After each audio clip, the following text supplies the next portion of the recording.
வணக்கம். இன்றைய ஜென் கதை பேரலை. அந்த மல்யுத்த வீரனுக்கு ஒரு பிரச்சனை. பயிற்சிகளின் போது ஆசிரியரையே தோற்கடிக்கிற அவனுக்கு போட்டிகளின் மாணவர்களை கூட ஜெயிக்க முடியவில்லை. ஜென் குரு ஒருவரை நாடி தன் பிரச்சனையை கூறினான். உன் பெயர் என்ன? பேரலை. நல்லது, நீ ஒரு மல்யுத்த வீரன் என்பதை மறந்துவிடு. நீ ஒரு பேரலை. இரவு முழுதும் உட்கார்ந்து தியானம் செய். வீரன் தியானம் செய்தான். தான் பெரிய அலையாகவும் எதிரில் இருக்கிற எல்லாவற்றையும் அலசி வாரிக்கொண்டு போவது போலவும் முதலில் தெரிந்த அவனுக்கு நேரம் ஆக ஆக மெல்ல மெல்ல அந்த வட்டாரமே கடலாக மாற ஆரம்பித்தது. காலையில் கோயிலில் இருந்த புத்தர் சிலை கூட காணவில்லை. குரு அவனை தோளில் தட்டி எழுப்பினார். இனி உன்னை யாராலும் ஜெயிக்க முடியாது என்று சொல்லி அனுப்பினார். நிஜமே.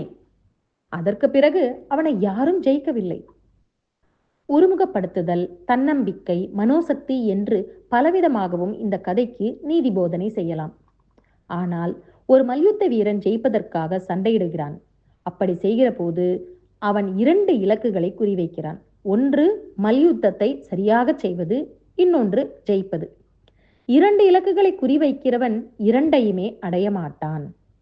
ஒன்றை குறிவைக்கிறவன் அதை அடைவதற்கான சாத்தியங்கள் அதிகம். நீ ஒரு மல்யுத்த வீரன் இல்லை என்று குரு சொன்னபோது ஒரு இலக்கு அடிபட்டு போய்விட்டது. நீ ஒரு அலை என்று சொன்னபோது எதிராளி ஆசிரியரா, மாணவரா, ஆணா, பெண்ணா என்பதெல்லாம் அடிபட்டு போய்விட்டது. ஜெயித்தாக வேண்டும் என்கிற கட்டாயமும் இல்லாமல் போய்விட்டது. ஜெயித்தாக வேண்டும் என்கிற கட்டாயம் என்ன செய்யும் என்று கிருஷ்ணமாச்சாரி ஸ்ரீகாந்தை கேட்கவும். அந்த கவலையே இல்லாமல் விளையாடுகிற போது எத்தனை சிக்ஸர் அடிக்கலாம் என்றும் அவரையே கேட்கலாம். அலை என்றால் அடிப்பது, சாய்ப்பது, அவ்வளவே. நன்றி.